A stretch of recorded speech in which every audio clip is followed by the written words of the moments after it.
ஒரு பக்தி மேட்ரை சொன்னாப்புல. நான் சொன்னேன், தம்பி அதை நான் பேச முடியாது, நான் ராமரை பற்றி பேசி நான் வனவாசம் போக முடியாது. அந்த மாதிரி ரிவ்யூஸ்லாம் நிறைய வராதனால அந்த படம் தேட்டருக்கு வந்திருக்கானே தெரியாமல் போயிடுச்சு. 2 வரியை மட்டும் கட் பண்ணி போட்டு என் கதையை முடித்து விட வேண்டாம் என்று இதெல்லாம் ஒரு படமா அப்படின்னு கேட்டு டப்புன்னு கமெண்ட் போட்டாங்க. போட்ட 2வது நிமிஷம் போட்டாங்க. போட்ட உடனே நான் அதை எடுத்து பார்த்தேங்க. இந்த பயலை நம்ம எங்கேயோ பார்த்துருக்கோம் மேடம். ரஜினி சார் நடித்த அந்த புத்து படத்தை அவருக்கு பிடிக்கல போல தெரியுது. இந்த படம் நல்லா இல்லைன்னு சொல்லிட்டாப்புல. அனைவருக்கும் அன்பான மாலை வணக்கம். உண்மையிலே இது வந்து ஒரு பெரிய ஆச்சரியமான மேடை. ஏன் சொல்லுங்கள்? உண்மையிலே இது ரொம்ப ஆச்சரியமான ஒரு மேடை. ஏன்னா கிட்டத்தட்ட நான் ஒரு இயக்குனராகி ஒரு 17-18 வருஷம் ஆயிடுச்சு. ஒரு நியூஸை 2 பிஆர்ஓவுக்கு அனுப்பிச்சிங்கன்னா அந்த பத்திரிக்கை வரவே வராது. ஒரு நியூஸை ஒரு 2 தெரியாமல் இன்னொருத்தருக்கு அனுப்பிச்சிட்டிங்கன்னு வச்சுக்கோங்களேன், அவர் முன்னாடி போட்டார்னா இவர் போடவே மாட்டார். ஆனால் இன்னைக்கு ஒட்டுமொத்த பத்திரிகையாளர் சங்கத்தின் சார்பாக எல்லா பிஆர்ஓக்களும் மேலே உட்காந்துருக்கிறது. உண்மையை சொல்லணுமா, எங்கள் டைரக்டர் யூனியனில் கூட நான் இதை பார்க்காத காட்சி.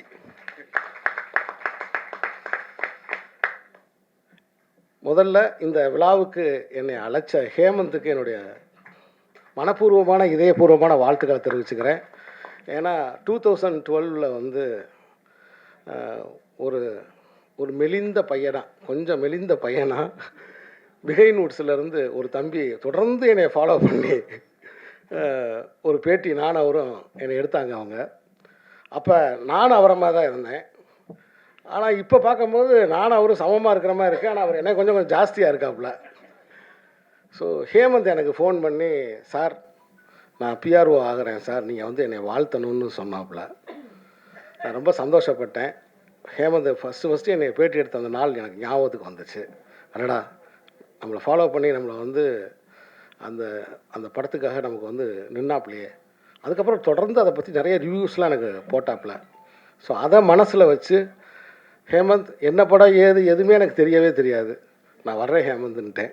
நேராக கிளம்பி வந்துட்டேன். என்னுடைய இதயபூர்வமான வாழ்த்துக்கள் ஹேமந்த். ஒளிமயமான எதிர்காலம் உண்டாகட்டும்.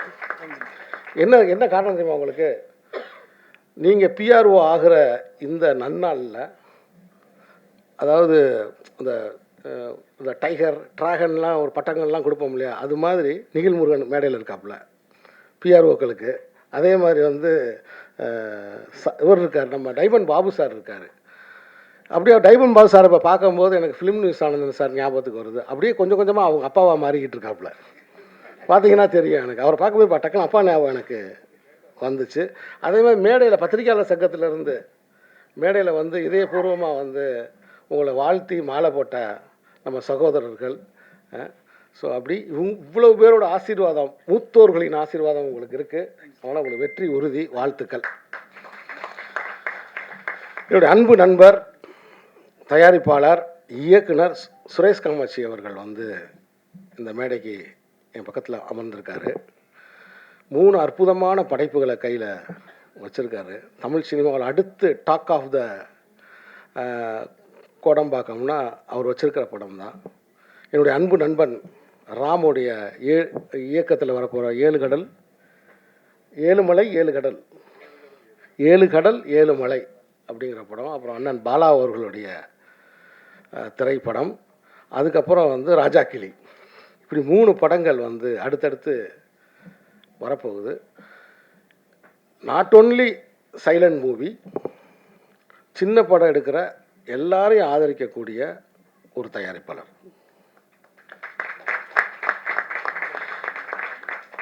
என்னுடைய மாமனிதனாக இருக்கட்டும், இந்த கோழி பண்ணை செல்லதுறையாக இருக்கட்டும், அதோட எல்லா லெவல்லையும் வந்து எனக்கு சப்போர்ட் பண்ண ஒரு ப்ரொடியூசர். சின்ன படம்ல, பெரிய படம்ல, ஒரு ஆரோக்கியமான படத்துக்கு, ஆரோக்கியமான முன்னெடுப்புக்கு, இன்றைக்கி குரல் கொடுக்கறதுக்கு, அதுக்காக ஃபைட் பண்ணுறதுக்கு இருக்கக்கூடிய ஒரு ப்ரொடியூசராக என்னுடைய சகோதரர் சுரேஷ் காமாட்சியை நான் பார்க்குறதுல எனக்கு ரொம்ப பெருமையாகவும் இருக்குது, சந்தோஷமாகவும் இருக்குது. தண்ணி தாங்க போகுது. அது என்னன்னு தெரியல, இந்த பிரசாத் லேபுக்கு எனக்கு ஏதோ சம்மந்தம் இருக்குன்னு நினைக்கிறேன்.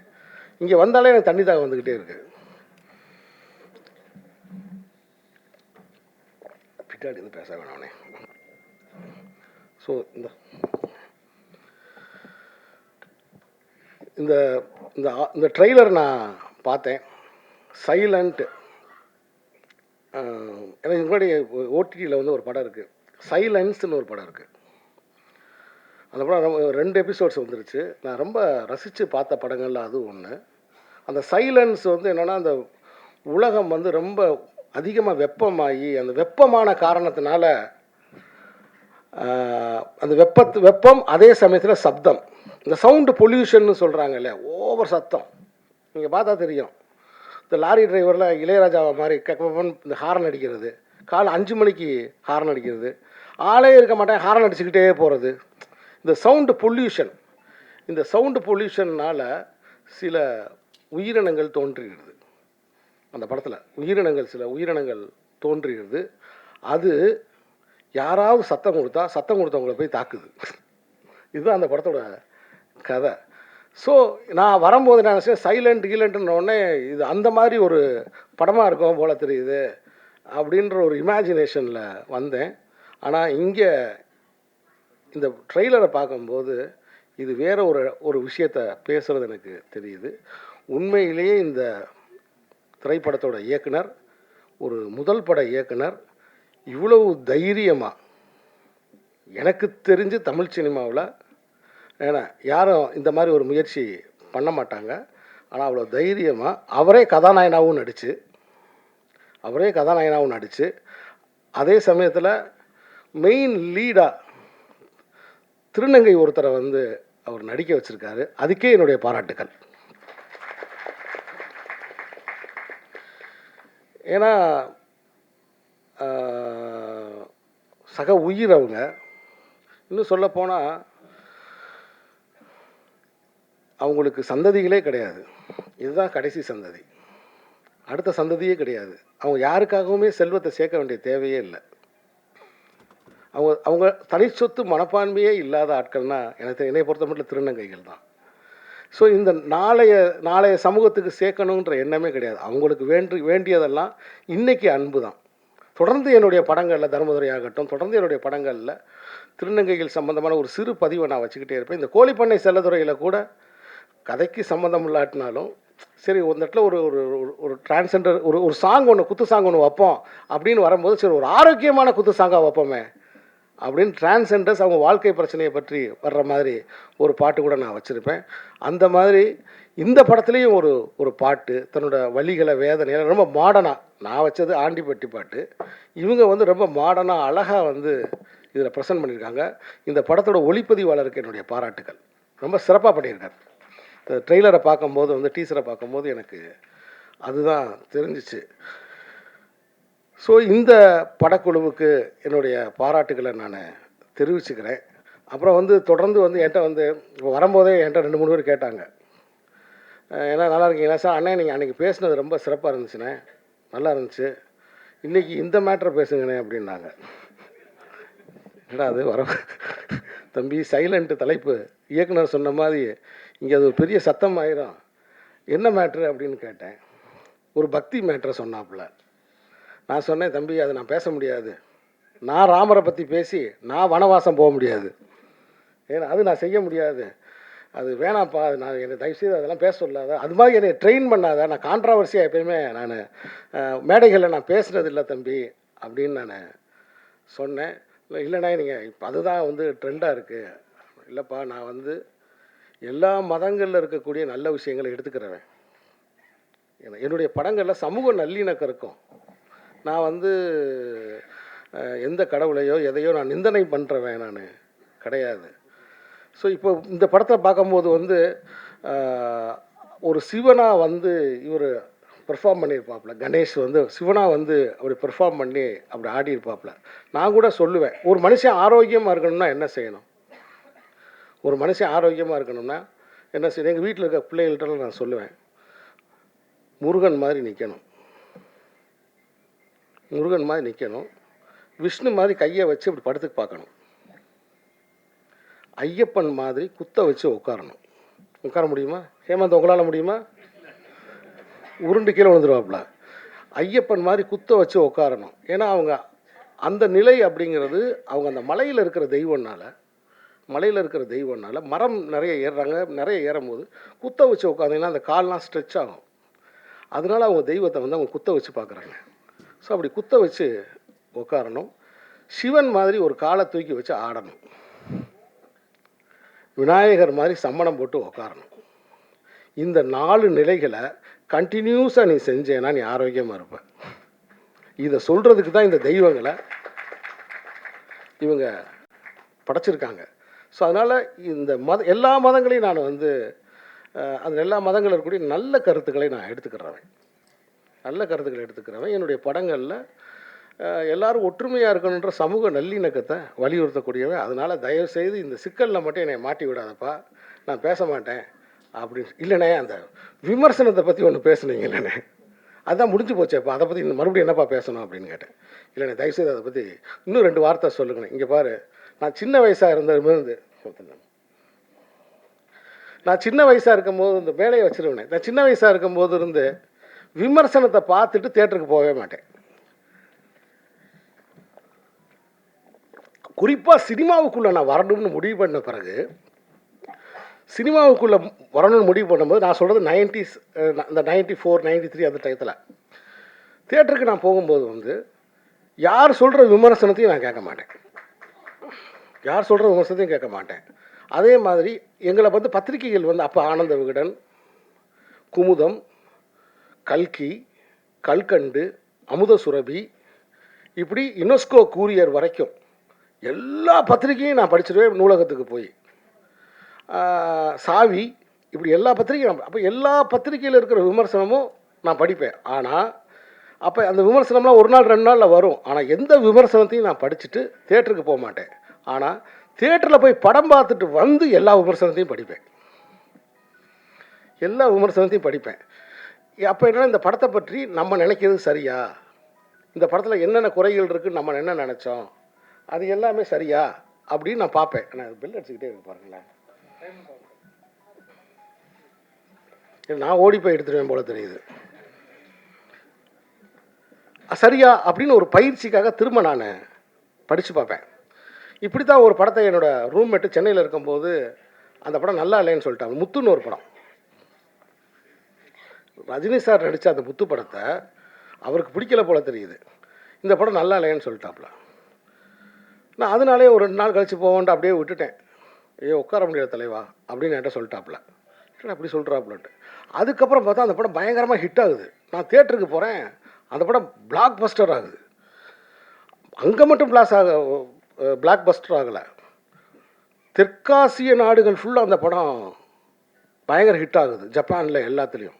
என்ன காரணம்னா, தம்ம மதத்தில் இருக்கக்கூடிய புத்தரோட கருத்துக்கள் எல்லாம் அந்த படத்தில் இருக்குது. ரஜினி சார் பேசுகிறார், ஒருவன் முதலாளி, உலகில் மற்றவன் தொழிலாளி, இந்த மாதிரி கருத்துக்கள்லாம் அதில் பேசுகிறாரு. அந்த படம் எனக்கு ரொம்ப பிடிச்சிருந்துச்சு. அப்போ முடிவு பண்ணேன், ரூம்மேட்டை கேட்டு சினிமாவுக்கு போகக்கூடாது அப்படின்னு நான் முடிவு பண்ணேன். ஆனால் அப்பையும் சரி இப்பையும் சரி, நான் படம் பார்த்துட்டு வந்துட்டு ஒரு 10-15 விமர்சகர்களுடைய விமர்சனங்களை எடுத்து அவங்க என்ன சொல்கிறாங்கன்னு பார்ப்பேன். என்ன சொல்கிறாங்கன்னு அப்படி பார்க்கும்போது, நம்ம பார்க்காத கோணத்தில் இந்த விமர்சகர் பார்த்துருக்காருன்னு ஆச்சரியப்படுவேன். இது என்னுடைய பழக்கம், இது நான் நடைமுறையில் வச்சுருக்கிற பழக்கம். மற்றபடி சிறு படங்களுக்கு இப்போ நான் உங்கள் முன்னாடி நிற்கிறேன்னா, சிறு படங்களை, பெரிய படங்களை பற்றி எனக்கு தெரியாது. ஏன்னா பெரிய படங்கள் பெரும்பான்மை வியாபாரத்தில் வந்து கரையேறி வந்து நின்றும், தியேட்டரில் வந்து கரையேறி வந்து நின்றோம். அவ்வளோ விளம்பரம் பண்ணுவாங்க, போஸ்டர் ஒட்டுவாங்க, எல்லாமே செய்வாங்க. ஆனால் சிறு படங்களுக்கு கைப்பிடிச்சு மக்களுக்கு அடையாளம் காட்டினதுன்றது பத்திரிகையாளர்கள் தான், விமர்சனங்கள் தான். அப்போ சிறு படங்களுக்கு இன்றைக்கு தேவை வந்து ஆரோக்கியமான விமர்சனங்களும் வழிகாட்டுறதும் தான்ன்றது என்னுடைய தாழ்மையான கருத்து. ஏன்னா இப்போ சமீபத்தில் வந்து பராரின்னு ஒரு படம், புதுமுகங்கள் நடித்த பராரின்னு ஒரு படம், ரொம்ப ஒரு சென்சிட்டிவான ஒரு இஷ்யூவை வச்சு நல்லா இருக்குன்னு சொல்கிறாங்க.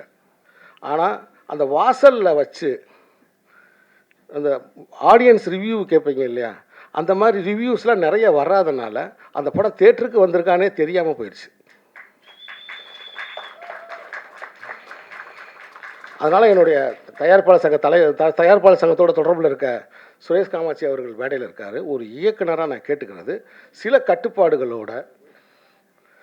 கட்டுப்பாடுகளோட ஏன்னா அவங்களுக்கும் நிறைய பொறுப்பு இருக்குது. சில கட்டுப்பாடுகளோட தயவு செய்து தியேட்டர் வாசலில் ரிவ்யூ பண்ணுவதற்கு அனுமதிங்க.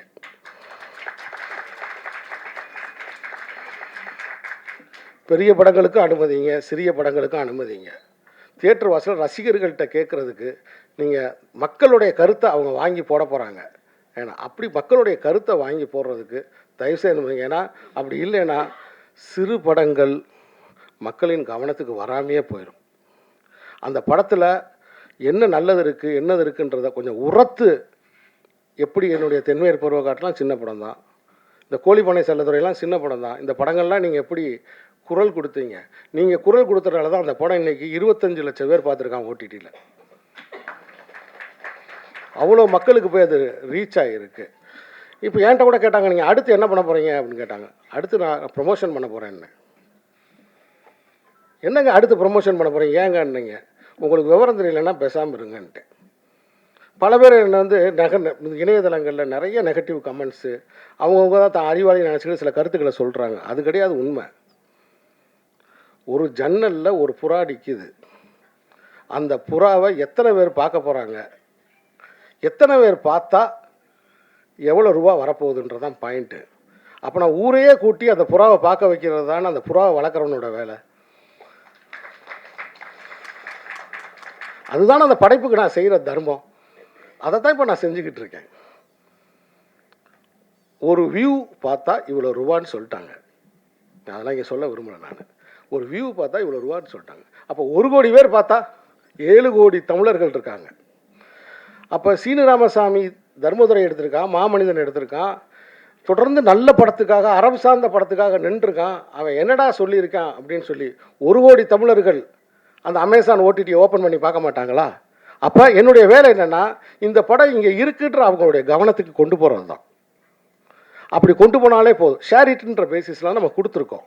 அதனால தான் தொடர்ந்து நான் வந்து எல்லாத்துலேயும் போட்டுக்கிட்டே இருக்கேன். இந்த படத்தை பாருங்கன்னு சொல்லி போட்டுக்கிட்டே இருக்கேன். ஒருத்தர் முகநூலில் கீழே கமெண்ட் போட்டிருக்காரு. நான் ஒரு அமௌண்ட்டு போட்டிருந்தேன். அப்போ இன்றைக்கி ராத்திரி உங்களுக்கு அந்த ரூபாய் உங்களுக்கு வந்துரும்னு போட்டிருக்காரு. அப்போ ஓப்பன் பண்ணி பார்ப்பாருன்னு அர்த்தம். அதனால் சைலண்ட் மூவிஸ் உலகமெங்கும் நீங்கள் பேசப்படுவீங்க. ஏன்னா இந்த மாதிரி கண்டென்ட்டுகளுக்கு தான் இன்றைக்கி பெரிய வரவேற்பு இருக்குது. உலகமெங்கும் நீங்கள் பேசப்படுவீங்க அப்படின்னு நான் ரொம்ப ஆழமாக நம்புகிறேன், வாழ்த்துறேன். இந்த புதிய படம், இந்த புதிய கலைஞர்கள், ஏன்னா நான் எப்பயுமே யாரையுமே குறைச்சி மதிப்பிட மாட்டேன். திண்டுக்கல் அலெக்ஸ்னு எனக்கு ஒரு நண்பர் இருக்கார். அவர் ஒரு நாள் என்னை வந்து ஒன்றை மட்டும் பேசிட்டு போயிடுறேன்.